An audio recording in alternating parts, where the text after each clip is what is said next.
There can always be questions around the existing Wi-Fi network.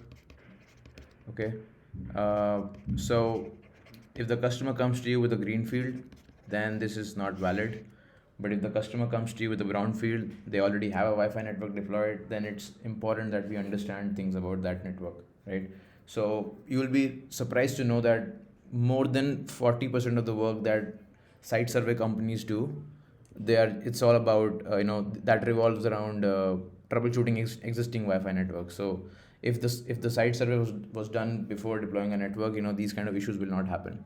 So the problem is that there are many untrained customers out there in the market who just deploy Wi-Fi, just mount the APs wherever they feel like, and leave the power on the default settings, the channels on default settings, and then they just the networks keep working, and that's the reason why they always have issues around coverage holes.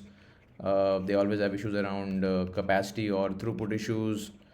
So we need to be on top of it and ask them as to what's really going on, if there's any dead zone happening or not. So go and probe them, check with them whatever you can about the existing Wi-Fi network. Ask them if there's any current problems happening or not. Find out about current issues in the Wi-Fi network, whether they have something around throughput related issues or they have frequent disconnects. Check with them, ask them these questions, disconnects or anything else. The next thing you can do is ask them about any known RF source that we've also covered in the last topic. But yeah, any known RF source would be it's always good to know that. You can also check with them about any dead zones in the network or not. That is the coverage problems, or this can cause a major roaming issue, right? If there's any dead zone in the network, then of course, which means it's a coverage hole. I'll just write this down. It's also called a coverage hole, so that we understand what we are dealing with currently and what is the customer going through exactly right now, and then what he can expect from the Wi-Fi network. You can also check if any prior site survey was done or not, prior site survey data. Okay.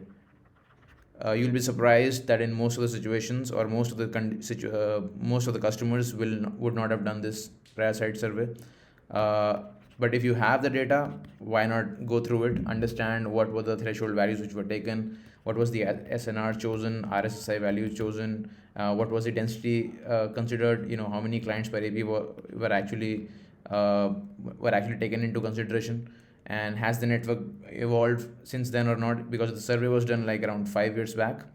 Then you need to check how many clients there are right now connecting and how many clients were at that time in the network. So all these things you need to understand and get data of.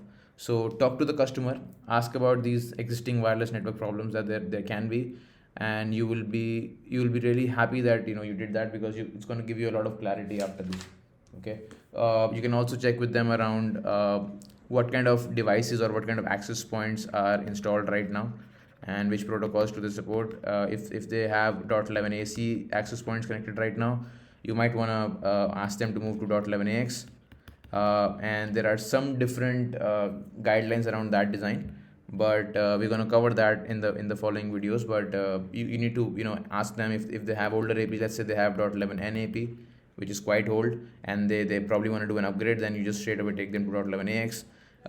Give them a brief about what AX can do, how AX is making their life easy on the ground, and how it's all about high efficiency and not high throughput. But yeah, so just talk to them, give them a gist about this, and I think, yeah, this would be a very helpful activity for you.